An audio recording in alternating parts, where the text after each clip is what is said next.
Ya. Saya pikir terpaksa saya harus kemukakan mengenai masalah polisi ini karena tadi saya dengar itu ya.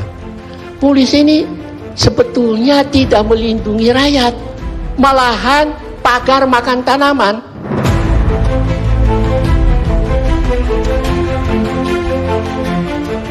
Di Medan, polisi seperti pagar makan tanaman, mengantar orang untuk mengusir si pemilik rumah.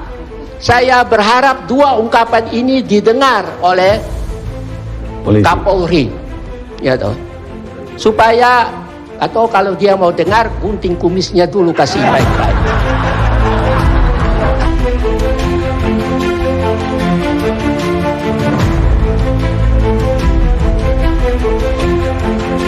Polisi mengantar orang untuk mengusir si pemilik rumah.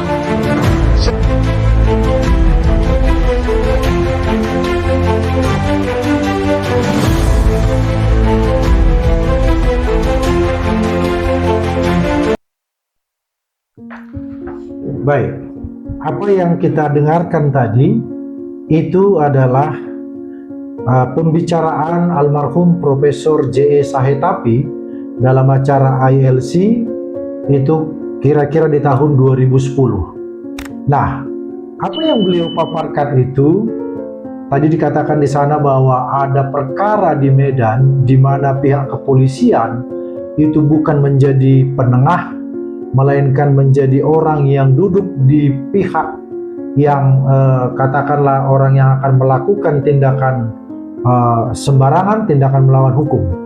Jadi ternyata itu adalah kasus di mana saya dan ada rekan kami waktu itu Pak Burhan, kami sebagai pengacaranya ketika menangani kasus perdata.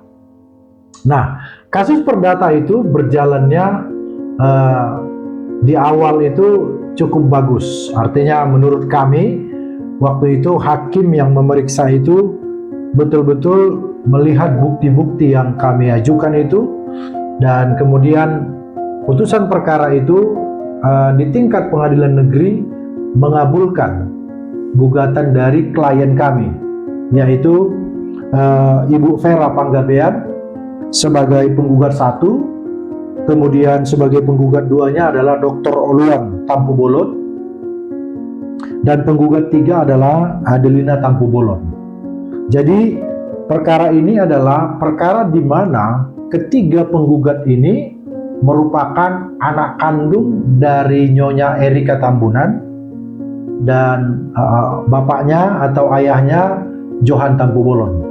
Jadi ketiga penggugat ini adalah anak dari mereka. Nah, kemudian tanah itu waktu itu telah dikuasai oleh Nyonya Erika Tampu Bolon dan Johan Tampu Bolon, maaf, itu kurang lebih sudah 40 tahun lebih, karena sejak tahun 1977. Nah, akan tetapi kemudian perkara itu setelah sampai di Mahkamah Agung mempunyai putusan yang berbeda. Apa yang disampaikan oleh Pak J.E. Sahetapi tadi itu merupakan satu seperti klimaks dari adanya pelanggaran-pelanggaran atau keberpihakan dari aparat penegak hukum. Nah, sekarang saya sudah bersama dengan salah satu penggugat yang saya sebutkan tadi, yaitu Ibu Vera Panggabean. Nah, sekarang saya bersama dengan Ibu Vera Panggabean. Selamat sore Bu Vera. Sore Pak. Apa kabar Bu Vera? Kabar baik, saya baik, sehat. Ya, sehat-sehat kita semua. Saya rasa kita sudah lama tidak bertemu ya Bu ya. Iya. Ya, kita pernah menangani kasus di mana Ibu Vera sebagai klien kami waktu itu. Saya sendiri waktu itu bergabung bersama dengan rekan saya yaitu Pak Burhan Sidabariba. Saya teringat waktu itu kita menangani satu perkara perdata, yaitu rumah yang Ibu tempati. Setelah ditempati kurang lebih 33 tahun, lalu kemudian ada orang yang mengatakan bahwa tanah dan bangunan itu merupakan milik orang lain, orang yang mengklaim itu.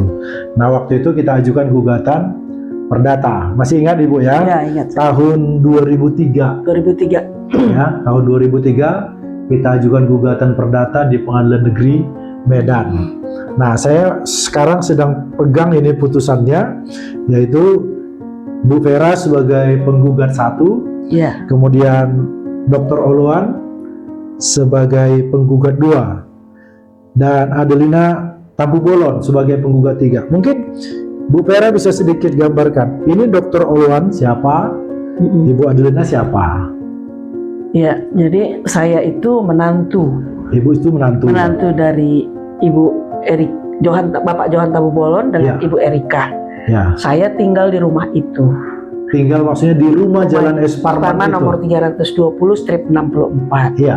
Sejak saya menikah, tapi sebelumnya sejak tahun 76 mertua saya setelah membeli tinggal di rumah itu. Oke, berarti tahun 76 sudah tinggal di Jalan S. Parman S. Parman. 320 Iya, mertua saya. Oke. Dengan 3 anak.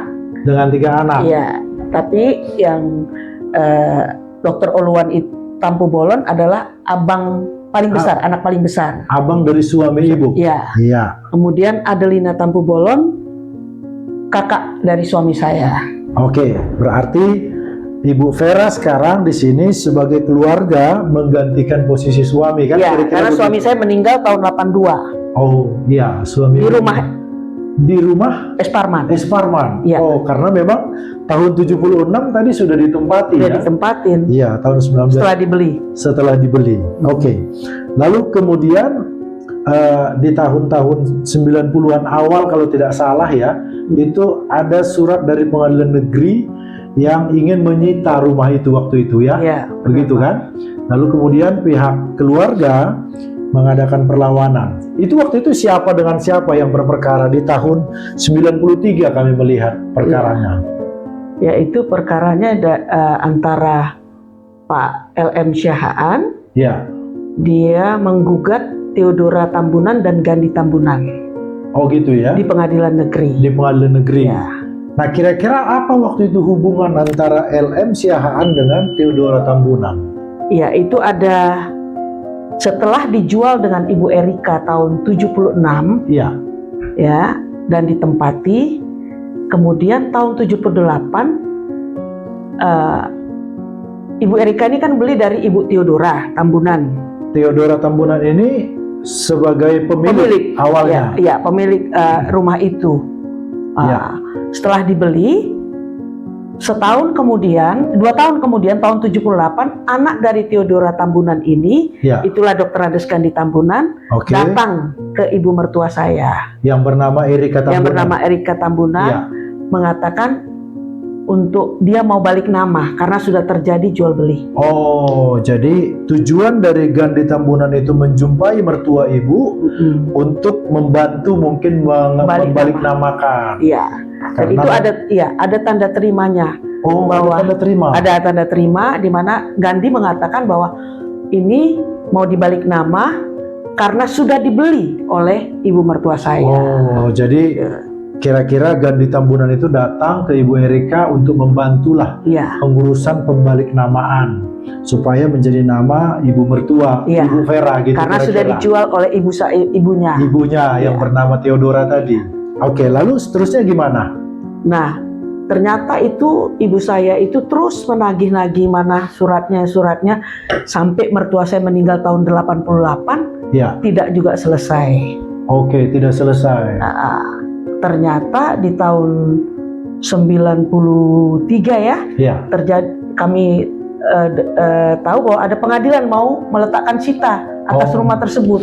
kira-kira di tahun berapa? 92 gitu ya, 92. Tiba-tiba ada datang petugas dari pengadilan Iya, yang mengatakan akan menyita rumah itu. iya, Oke. meletakkan sita ya. Meletakkan sita. Iya. Ternyata saya ketahui ada gugatan perdata Oke. dari Pak Lintong terhadap Gandhi Tambunan karena ternyata rumah S. Parman itu sebagai agunan.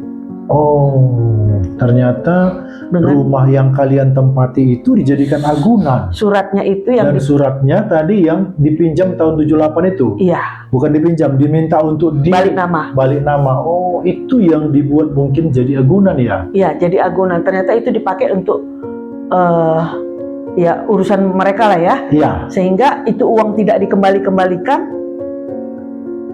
Bapak yang memiliki uang, Pak LM ini menggugat mereka lah. Oke. Itulah. Oke. Jadi menggugat, lalu apa kesudahan dari perkara antara LM Siahaan dengan Gandhi Tambunan waktu itu? Ya akhirnya yang saya tahu secara perdata LM menang, Pak LM menang. Iya. Dan mereka berdamai. Oh, mereka berdamai. Mereka berdamai di notaris, diserahkanlah utangnya mungkin ya. Ya. Diserahkanlah sertifikat itu Oke. ke Pak Dr. Andes Gandhi Tambunan sama ibunya. Perdamaian itu Ya. dengan kondisi HGB 31 ya. HGB nomor 31. Iya, Ya, itu saya juga. masih ingat waktu Iya. itu yang menjadi objek perkara. Oke, jadi itu kesudahannya ya antara LM Siahaan dengan Theodora Tambunan dan Gandhi Betul. Tambunan lah katakan begitu ya. Nah, kemudian dikembalikanlah sertifikat itu ya. Nah, akhirnya kan kalian sendiri merasa heran mungkin dan penasaran karena ternyata sejak kalian tahun 76 tinggal di situ tidak ada masalah kan, tiba-tiba tahun 90-an ada masalah. 92 kan kurang lebih ada dari pengadilan itu datang meletakkan sita. Lalu apa langkah-langkah yang kemudian dilakukan? Karena kalau saya melihat kan ketika kami bertindak ini kan tahun 2003, tapi sepanjang 10 tahun ini apa yang dilakukan? Ya memang saya melaporkan ke polisi. Oh, jadi Penipuan penggelapan. oke. Ke Polda ya. Ke Polda. Polda Sumatera Utara waktu itu posisinya masih di Kampung Keling. Oh, oke. Masih di kampung, dulu disebut Kampung Keling, sekarang Kampung Madras. Kampung ya? Madras. Jadi Iya. saya laporkan karena saya anggap itu penipuan penggelapan. Kenapa dia janji untuk balik nama, Iya. ternyata itu diagunkan. Iya. Karena diagunkan itulah menjadi dasar untuk dilaporkan ke polisi. Oh, tahun berapa itu dilaporkan? Tahun 92. Tahun 92 ya? 92 saya lapor ke Polda. Lapor ke Polda. Waktu itu pelapornya siapa? Saya sendiri. Ibu Vera? Oke. Lalu kemudian, biasa ya kalau kita buat laporan di polisi itu kan ada namanya LP ya, laporan polisi. Ya. Ibu mungkin pegang LP, setelah itu gimana perkembangan laporan polisi itu? Ya, laporan polisi itu ditutup sih tahun 2007 Tahun 2007? ditutup. Begitu lama ya? Dari tahun 2009 ditutup. 2009? Itu LP yang tahun 92 ditutup 2007? 2009 maaf, 2009. 2009? SP3 Berarti dari Polda. SP3 dari Polda? Kalau gitu kurang lebih berapa tahun itu? 20 tahun lebih? Kalau tahun 92 dibuat pengaduan? Ya. Oke. Oke lah, katakanlah seperti itu ya. Artinya setelah kalian mengetahui adanya tindakan yang menurut kalian tindakan pelanggaran hukum lah itu karena tidak membalikkan surat tanah mertua gitu ya. Namun malah kemudian mengadukannya ke tempat lain dan kemudian akhirnya kalian mengambil tindakan hukum melaporkannya ke Polda. Nah, tahun 92 dilaporkan, lalu kemudian 2009 tadi Bu bilang ditutup. SP3. Oke. Nah, kemudian kan kami waktu itu menjadi pengacara Bu Vera, Dr. Oloan, dan Adelina. Itu tahun 2003. Nah, ini pada tahun 2003 kami mengajukan gugatan dengan nomor register di Pengadilan Negeri Medan nomor 94 waktu itu Bu ya. Yang kita gugat itu adalah tergugat satu adalah Theodora Tambunan. Lalu tergugat duanya adalah Dr. Andes Gandhi Tambunan. Ya. Ya.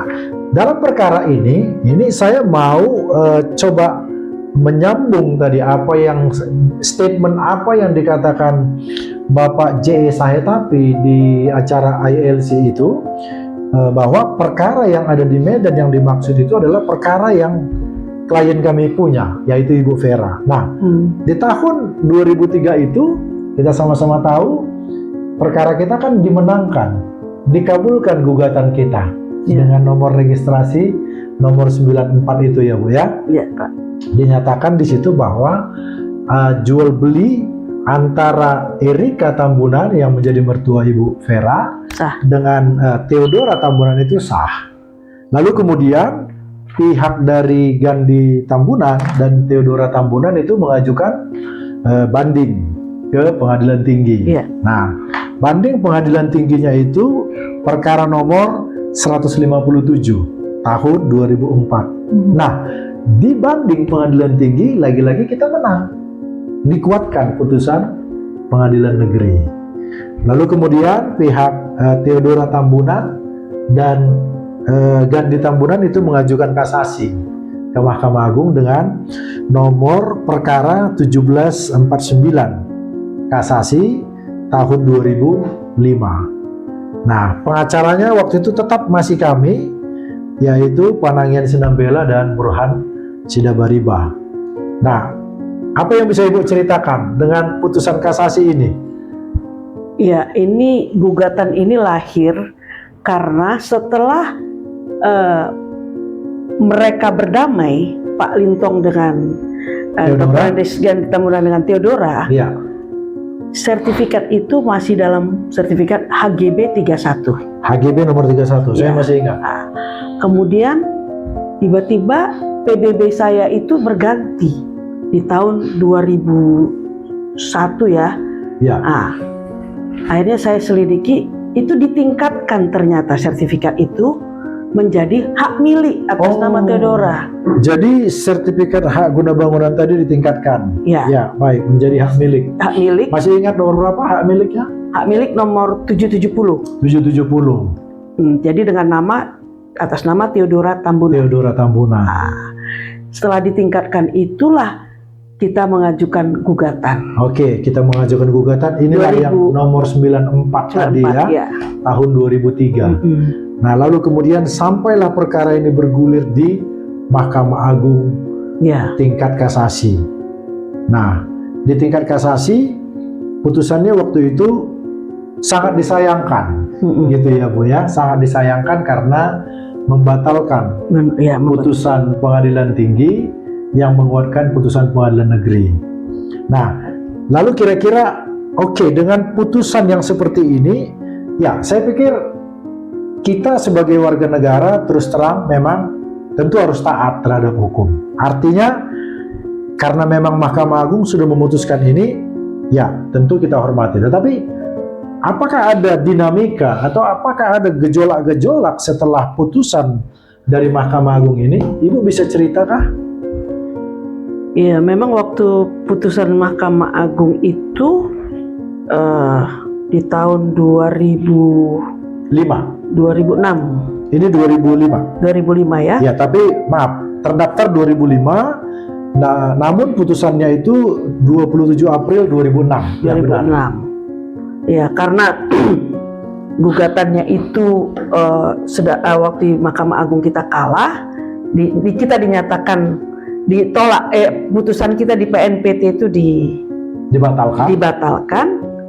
Ya, saya masih ada prosedur tata usaha negara pada waktu itu berjalan. Menggugat. Iya, menggugat. Saya agak lupa. Waktu itu di tata usaha negara memang masih kami pengacaranya ya. Iya, masih Pak Panangian. Dan kami masih mengingat waktu itu putusan di PT UN itu menang dan di PT TUN juga menang. Di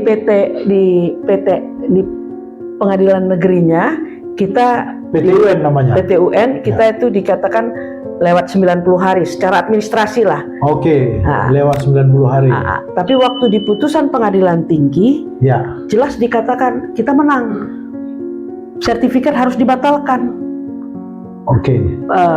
Kepala BPN harus mencabut sertifikat tersebut. Itulah putusan pengadilan tinggi. Lalu kemudian kasasi tentunya mereka. Mereka kasasi. Nah, di kasasi saya memang waktu itu sudah tidak aktif lagi kalau di TUN ya Bu ya. Tapi waktu itu apa putusan di PTU di kasasi TUN-nya itu?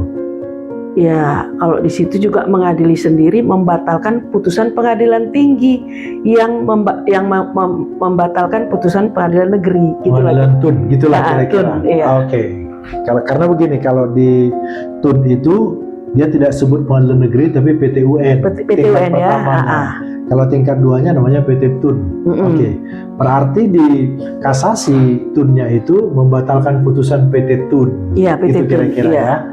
Oke, baik. Nah, mungkin saya coba kembali kepada perkara perdata tadi, putusan yang dari Mahkamah Agung itu.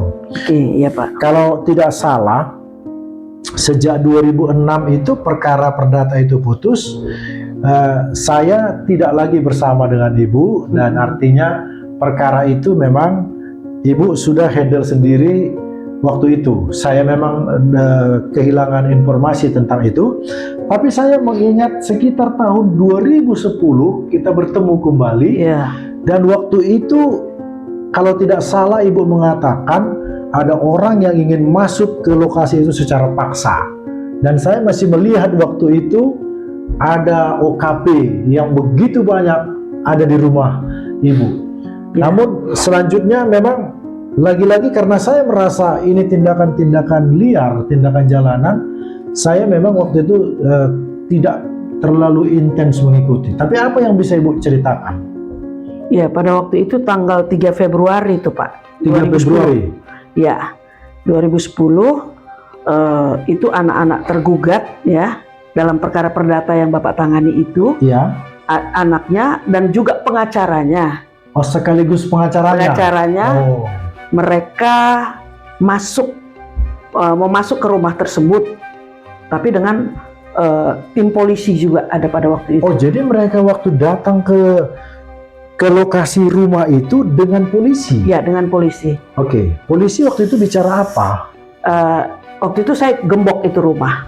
Ya. Gembok gerbang, taruh penjaga Ya. untuk tidak boleh masuk sembarangan. Ya. Tapi polisi masuk waktu itu. Ya, ada alasan yang lain lah polisi mau masuk ya. Ya. Saya kasih buka. Disitulah mereka masuk. Oh, jadi sepertinya polisi melakukan pengawalan terhadap mereka Ya. untuk masuk ke rumah itu. Ya, dari situlah gerbang sudah tidak bisa, rumah sudah dikuasai mereka.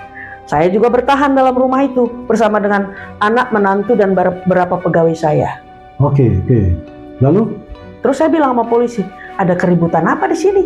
Ya. Kenapa kalian mesti masuk di sini, mengawal mereka masuk di sini? Ya. Ada apa di sini? Iya. Waktu itu Kabak Opsnya nggak bisa jawab. Wah, saya kontak ke Kapoltabes lagi, teruslah gitu. Iya. Akhirnya kami tetap bertahan di dalam. Mereka dengan preman dan polisi di belakang itu semua di rumah itu keliling Iya. dengan beberapa polisi. Saya nggak tahu lah, pasti itu dapat izin pengamanan ya. Iya. Dapat izin pengamanan. Mereka di dalam. Terus gerbang itu justru mereka yang kunci. Oh, gerbang. Kami di dalam. Iya. Kami dalam posisi ditakut-takutin, diteror oleh preman-preman yang pada waktu itu udah menguasai Iya. situ. Tapi kami bertahan. Mereka mau teror supaya kami akhirnya keluar. Mereka masuk, tidak ada kasus pidana kali ya. Iya. Itu mungkin. Nah, kemudian saya menulis surat ke pengadilan. Oke. Menanya, karena ini perdata, masih dalam ranah perdata kan? Iya. Kenapa eksekusi yang dilakukan seperti ini? Kalau ini memang mereka menang kasasi ya. Iya, betul. Harusnya kan ada prosedur pengadilan, datang dengan baik mengatakan kalian sudah kalah, kalian keluar. Kalau gitu saya harus keluar, nggak Betul. bisa. Tapi karena ini seperti ini dengan cara seperti premanisme, polisi juga ikut menjaga. Iya. Ya saya bertahan, saya tulis surat ke pengadilan. Dijawab loh oleh pengadilan dengan surat nomor berapa itu dia jawab. Dia mengatakan memang itu ada putusan perdatanya di PN segini, di PN begini, di PT begini, dan terakhir di kasasi. Dia jelaskan. Tetapi tidak pernah ada permintaan eksekusi atau unmanning. Oh, oke. Itu jawabannya. Iya. Yang Ibu alami adalah peristiwa melawan hukum. Laporkan pada yang berwajib. Itulah saran Dari pengadilan dari negeri. pengadilan negeri. Iya. Oh, Walaupun waktu itu agak aneh saya melihat, karena apa Pak? iya. Di gerbang itu dibuat spanduk seperti kalau ada eksekusi loh. Warnanya pengadilan itu kuning, Oh, tulisan-tulisan pengadilan. oh gitu. Itu yang saya anggap aneh. Dan rumah saya itu nggak jauh loh dari pengadilan negeri. Ya, ya. Berita di koran itu pun terus tiap hari berita. Karena itu di rumah itu kan di ujung Sudirman, Ya. daerah yang Tusuk Sate Sudirman, ya? Simpang ya. Es Parman. Saya kaget, kok ada spanduk pengadilan ini. Tapi pengadilan sendiri mengatakan tidak pernah Tidak ada pernah permintaan eksekusi atau unmoney. Laporkan pada yang berwajib. Ya saya lapor Ibu lapor waktu itu ke Poltabes. ke Ya, Poltabes. dengan laporan LP 343. Ya. Saya laporlah. Tapi mereka tetap posisi di situ sampai hampir 2 minggu. Saya Hampir 2 bertahan. minggu mereka ya. Saya makanan sulit untuk masuk ya ke dalam rumah itu. Padahal di situ semua polisi. Makanya kalau tadi Pak saya tapi ngomong gitu, Iya, Pak saya tapi lihat itu peristiwa. iya, iya. Nah, makanan tidak bisa masuk. Ya, terakhir karena mereka udah hampir 2 minggu gak juga bisa mengeluarkan kami, Iya. dia matikan listrik dari Wah, luar. sampai seperti itu ya. Dia matikan listrik, air, dan matikan air dan listrik. Iya. Sehingga anak saya, menantu saya di dalam udah nggak bisa ngapa-ngapain. Saya waktu itu sudah keluar, seminggu aja saya di dalam, keluar karena apa? Waktu saya mau masuk lagi udah dicegat sama mereka. Oh, Saya nggak tidak bisa masuk lagi ya. Nah, tapi saya bersyukur, disitulah saya bisa berperan kemana-mana, mengurus Iya. semua. Nah, waktu air dimatikan, lampu dimatikan, ya saya nggak mau konyol dong anak saya. Saya Ya. suruh keluar. Tapi sebelumnya Kapoltabes waktu itu ngomong, Kapolsek Kapolsek Medan Baru. Medan Baru. Ya. Dia hadir waktu Ya. lampu itu mati. Siapa namanya waktu itu? Masih ingat? Pak Adenan. Adenan, oke. Ya, dia bilang, Bu udah nggak aman, Iya. katanya.